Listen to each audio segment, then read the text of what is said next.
Hello. Welcome to the Shift Hustle Show. My name is Jason, as you know. Thank you guys so much for joining me tonight. A couple of things we're going to talk about. This is episode 5, by the way. We're going to talk about Skipcart. That's the app I want to highlight tonight to talk about. I haven't done it yet. I did sign up, but I want to Gabe did one, actually. You know, Gabe, he co-hosts with us at least once a month, sometimes fills in for me. Actually, I think he's filling in for me on the 6th. Now that I think about it. But anyways, he did one just for the show, which I really appreciate him doing that because I'm not live with it here yet. And we're going to talk about DoorDash and their shopping requirements. Just dig into that a little bit. I did some Amazon Flex. We're going to talk about portable benefits a little bit deeper. I kind of looked into that a little bit. I think I touched on that like a couple weeks ago.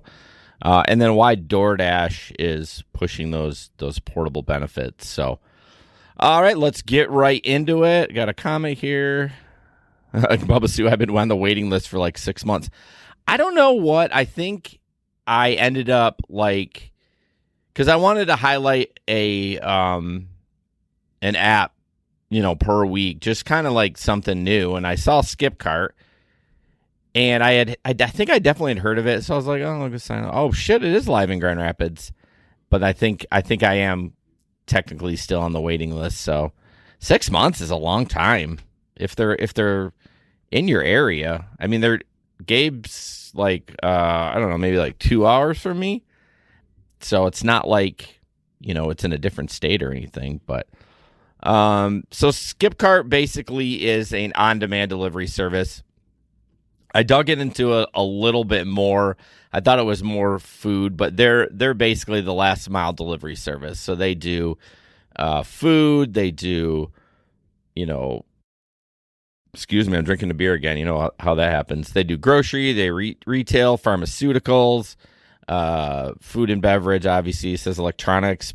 I thought that what was kind of interesting is that Skipcart Express is offered within Shopify. So apparently they have is it called an API, where you're able to put that in your website and you can get stuff delivered right through that. So that's pretty cool. Going into the pictures here, 7-Eleven deliveries. Yeah, it's so funny you bring that up. Gabe's first delivery was 7-Eleven. So I don't know a ton about this stuff. I'm just going to kind of show you, just so you kind of get what it looks like. It's relatively, Gabe wanted me to get rid of this guy's address, but like anyone cares. You know, just like any app, looks like this is the order. You got a detail button, arrival time, mileage. You know, just basic stuff.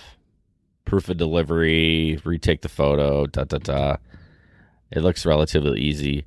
It's kind of the same picture. Gabe said it was very smooth. There is a breakdown of the pay. It wasn't a great paying one, I'll be honest. He's like, I'm just doing this for the show. I'm like, yeah, I get it. I appreciate it. Interesting. I know Walmart Spark does this, and I don't know if DoorDash does, but like, how does this delivery go? Do you guys ever fill that out? The 5 stars and comment and stuff like that? I typically only do it when it's bad. And then the last thing on the Skipcart, they kind of have a rewards program. So each order that you do, you get paid a certain amount of points. So I don't know if, you know, it's just a fancy way of like getting a bonus. You know what I mean? But yeah, I guess it has like points you earn. And there was another picture that I think they had like, I can't remember. Maybe I cut that one out. But yeah, what do you guys think of Skipcart? I wish I could give only if it's bad. Yeah, the reviews. Yeah, I think Walmart Spark asks. Does it ask about the delivery or does it ask about the customer? Yeah, I don't know.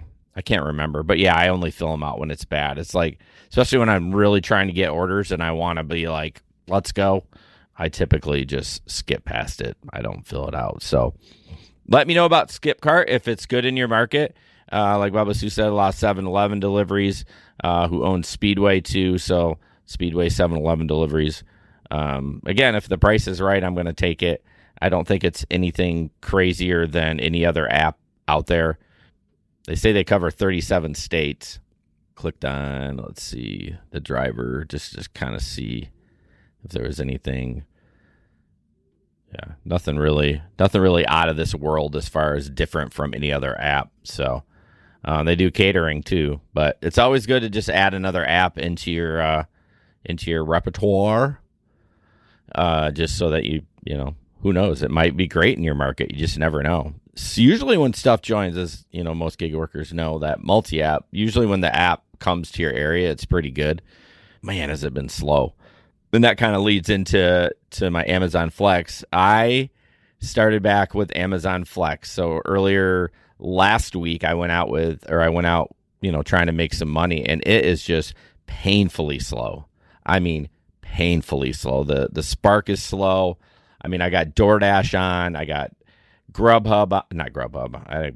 I think my account's not. It didn't get deactivated. I just stopped using it. I think they just turned it off. But so I got Spark, DoorDash, Uber Eats. I even turned Instacart on, you know, and I'm just like, you know what? Maybe I need to go to Flex. And so, as you know, I use Flex Alert, which auto refreshes your phone. I don't know how you do Flex without this. I'll be honest with you. The link is in the description for that, for Gary's apps. But so it auto refreshes your phone, and I'll be honest with you, it is technically not a bot because it has to hit your phone first, but it does have a little bit of a grabber on there, and it doesn't win all the time. So I think the difference between Gary's apps and a bot, you have to they log into your account through a server that's not like it's not on your phone. You don't get that from your phone. So I don't know how it's able. I think it's on their server, so they see it first and then they can grab it. I don't know, but Gary's apps don't do that. It has to ping your phone. It has to come up on your phone, and then it's basically tries to grab it for you. So I lose a lot of them even with that. So that being said, I decided to get on there, and one of the parameters on that is 25. Well, you can set it how you want. I mean, just like Gary's other apps, you can set your parameters, and I wanted $25 an hour, and I got one really quick, and I was like, oh shit. So and it was the Caledonia warehouse, which is same day, and I've never done a same day, and so that was interesting. I went there. Now they don't have stickers on there. You have to organize it yourself. So the first day I went there, I ended up looking at the address on each one and then writing a number on there. But god dang, that took so long. I bet it took a half hour for me to do that. So I talked to one of my friends. Her name is Jamie, and she says she does it this way. And tell me what your thoughts on this. So she goes by the address. So she just grabs the box, and when you have, you know, a bigger back, you can kind of do. I guess if you couldn't fold your seats down, it'd be a little bit tougher. But she goes, everything starts with, it goes 1, 2, 3, then the middle 4, 5, 6, and then the back 7, 8, 9. So if it starts at a 1, it goes here, 2, 3, so on and so forth. So I did it that way, and it was easy to load, but the problem is I had a lot of big boxes, and when I needed a 2, it was in the middle, and it was blocked by all these 1s. So what do you have to do? You have to pull that out. So that's a little bit of a disadvantage as far as like finding the box while you're working, because, you know, you can't see it. Now, if you organize them, you got 1, 2, 3 right in front. Like, doesn't matter what size the box is. You've wrote them on there. You've wrote the numbers on there, and then it's right there. So I can see both. If I had a lot of small stuff, I think it would be fine because I could reach over the 1s and kind of look for the 2s. But I mean, I have a rear view mirror that has like a camera with it. So like if your back end is blocked, I had to turn that on. The boxes were so tall, I couldn't see out the back. And so that was kind of difficult. But I can see it for a smaller boxes. And I really like the envelope system. I did the same thing. I just sat them on the floor and started 1 through 9, and then I knew that it was right where it was without having to, write a number on there. So let me know what you think about that. What would work for you? What was great? What would be better? If you have a better idea, I would love to hear it. So yeah, I've done 3 routes, and they've all been paid pretty good. I think my last one I did was $28 an hour, and they're 4.5 hours, but they don't take 4.5. They take in like 3. So you're really making like, whatever. I'm not going to do the math. We don't do math on here. But you're really making a lot more. So I don't sleep on Amazon Flex. I understand I do have that app, and that definitely does help me. And I recommend getting it. The app is free, Flex Alert. If you want to remove the ads, it's $20. And then if you want it to help you grab a block for you, that is it's $1 a time. So you buy like tokens or whatever. But yeah, I don't know. I think Flex might be my new thing for a while until the other stuff picks up. School starts next month, 18th of August. I'll be back.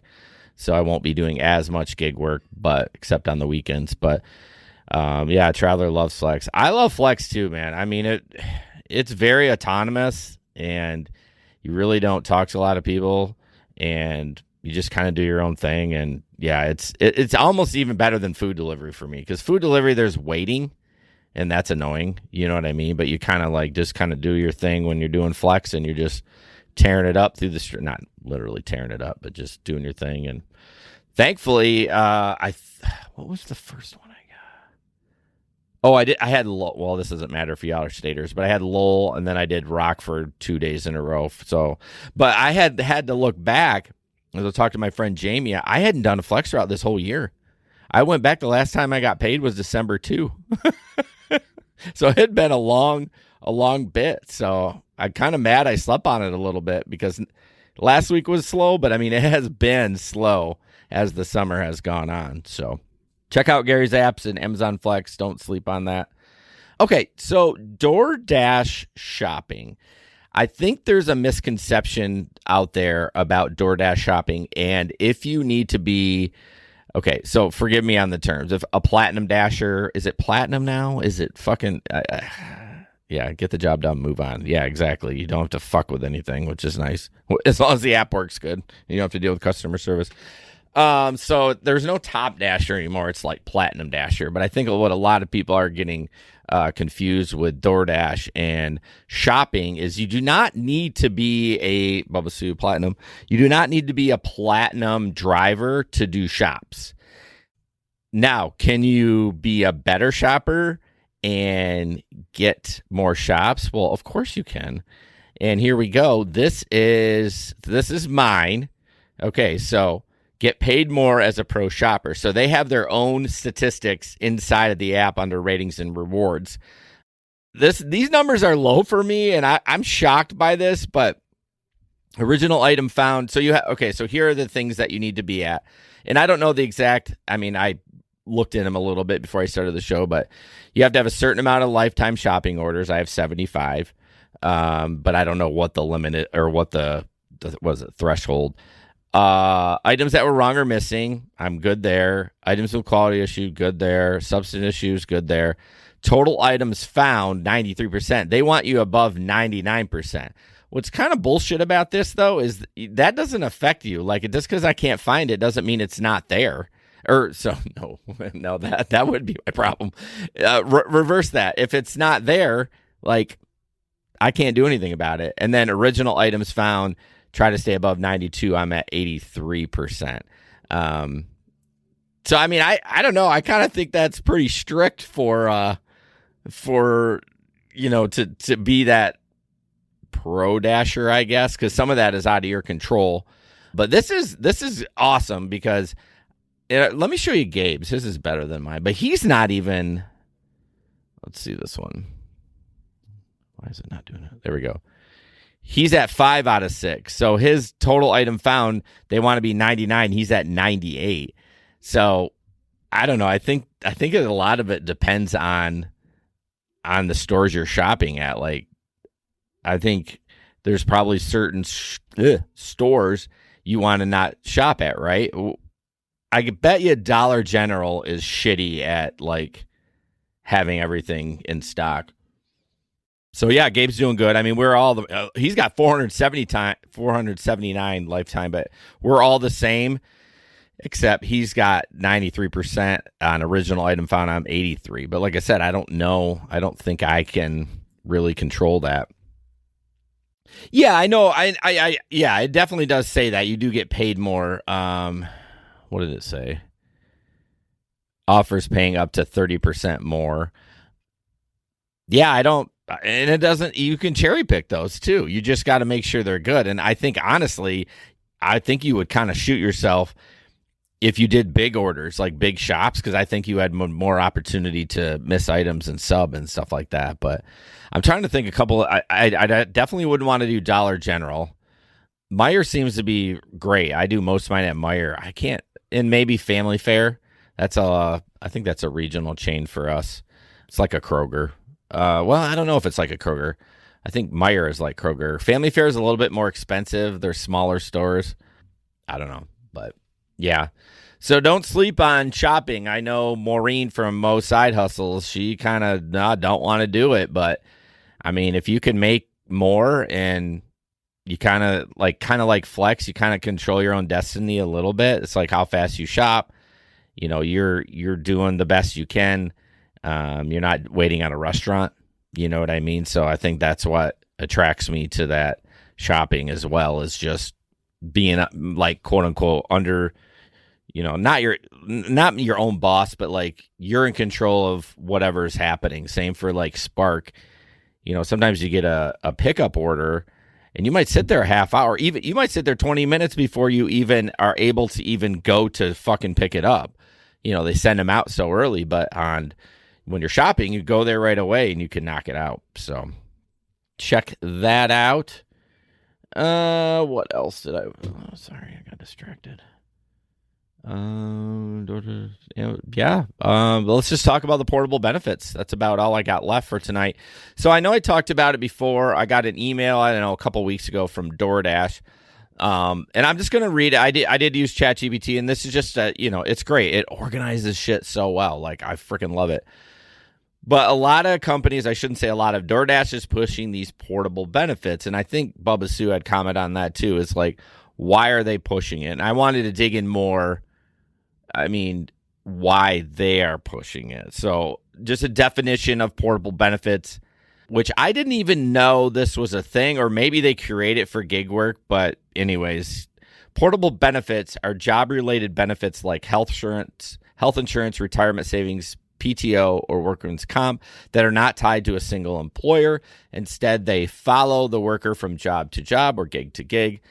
This concept is especially relevant for gig economy workers who often work for multiple platforms like DoorDash, Uber, and Skipcart, and don't qualify for traditional employee benefits. So my first question on that, can you get that in the W-2 world? Although that wouldn't really matter, right? Because they would offer their own.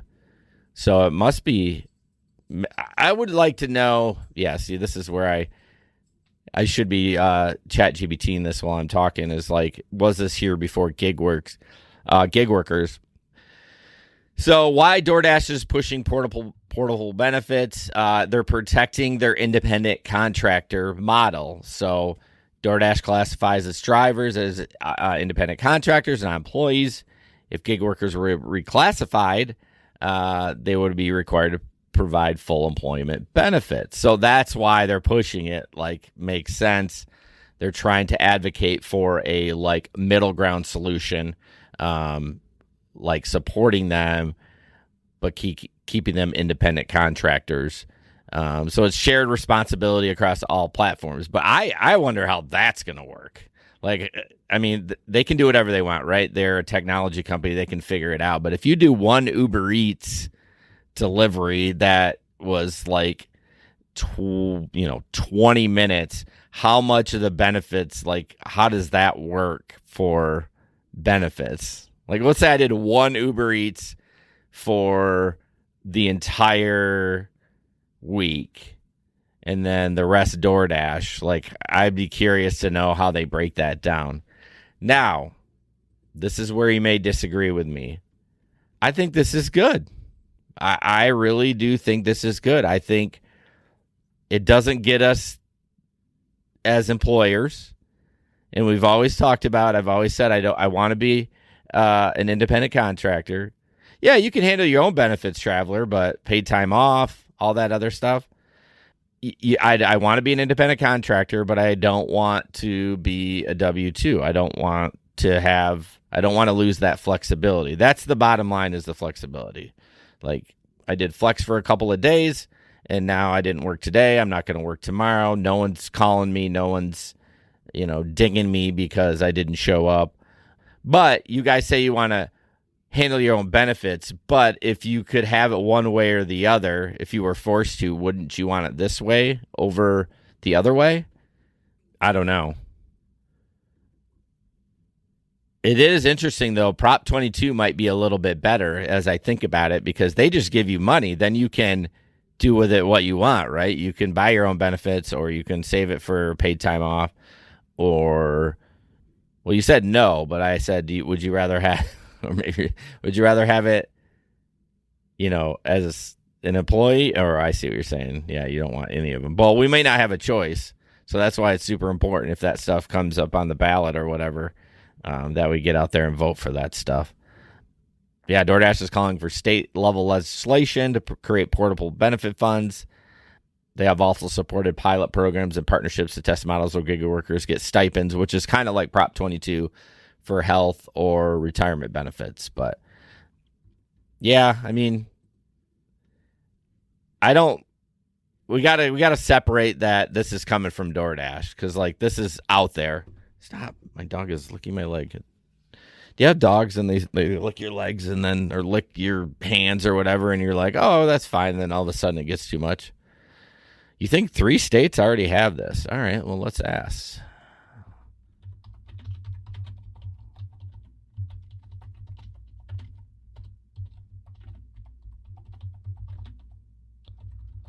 Benefits is the one of those words I can't spell worth a shit. I forget the E. There we go. This is the problem when I do this, though, when I Google. This is what we do on the Patreon. Because if I'm, like, doing a regular show or whatever, and I start doing this shit, I forget what I was talking about, or I forget my point or whatever. Oh, let's see. It's a little slow tonight. Okay, so states that have passed portable benefit laws are pilots. Utah is the first to enact permanent portable benefits under SB 233 in 2023. So Alabama in early 2025. Tennessee. Geez, Bubba Sue, you're so damn smart. Tennessee. So Utah, Alabama, Tennessee. Wisconsin has proposed a bill. It says it's not yet law yet. They proposed it in May of this year. It's widely supported and actively moving through the legislature. It's a hard word. Pennsylvania, Maryland, Georgia, not full laws yet. These state-hosted DoorDash-led pilot programs in partnership with Stride. So, good job, Bubba Sue. Shit. So, yeah, there's a California. Okay, we know what California. The Gig Economy Podcast will be back after a quick break.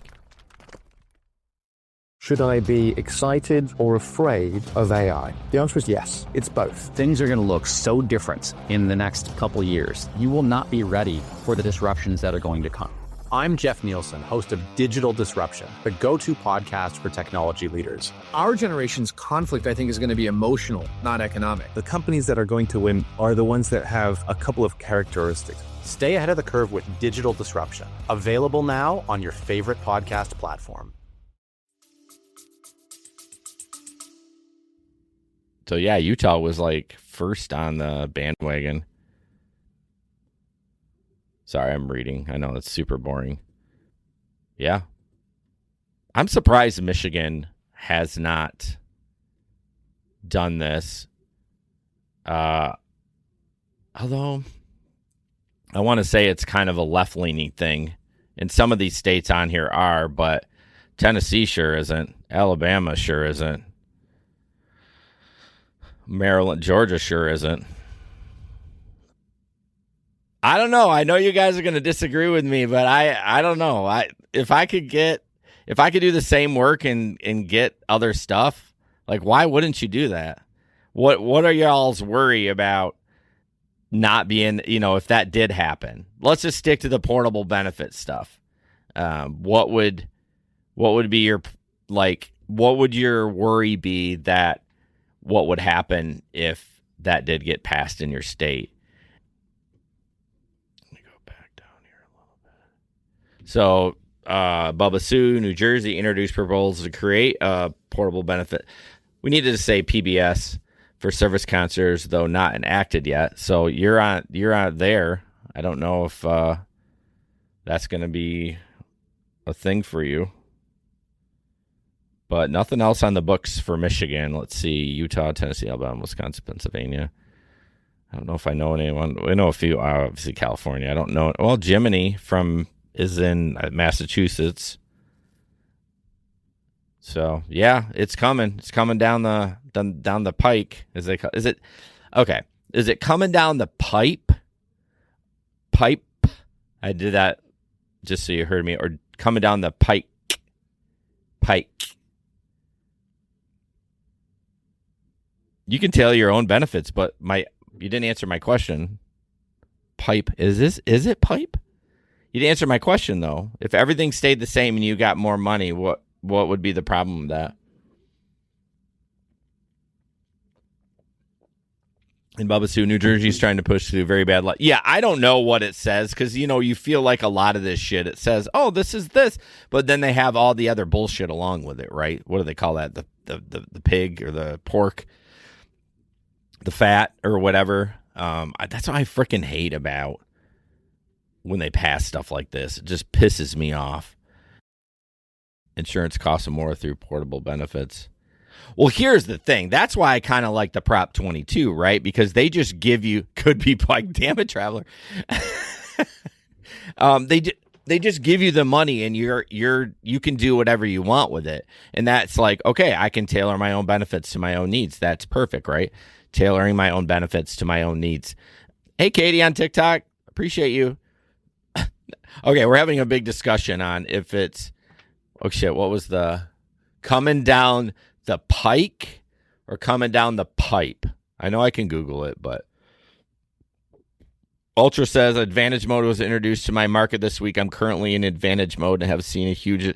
So Ultra Advantage mode. So I have that in my. So I don't do a lot of rideshare. I know there's like Advantage mode, and then is it exclusive? But you have to be like a certain tier to get exclusive. But I've been offered exclusive stuff, even though I cherry pick the hell out of things. So, all right, now I gotta Google it. Well, I'm not gonna Google it. Oh no, what happened? Is it coming down the pike or pipe? I just gotta know. The correct phrase is coming down the pike. The pike is short for turnpike, which refers to a main road or highway. So something coming down the pike means something approaching or merging, like a car, an event, or coming toward you on the road. People often mistakenly say coming down the pipe, probably think of well, you know what? Fuck it. I think both of them are fine. So back to Advantage mode. I don't know. I don't do rides, but you're always right. You need to start your own show. Yeah, I don't know. I don't know much about Advantage mode. Maybe we'll talk to Larry about that on Wednesday because although he hasn't been driving a lot either, and he just recently got the upfront pricing. So, yeah. Well, back to the portable benefits thing. I think it's a good thing as long as I'm not, it could be a plumber. Yeah, I'm sure that's what they use. As long as if it's a cash like stipend that I can distribute how I want.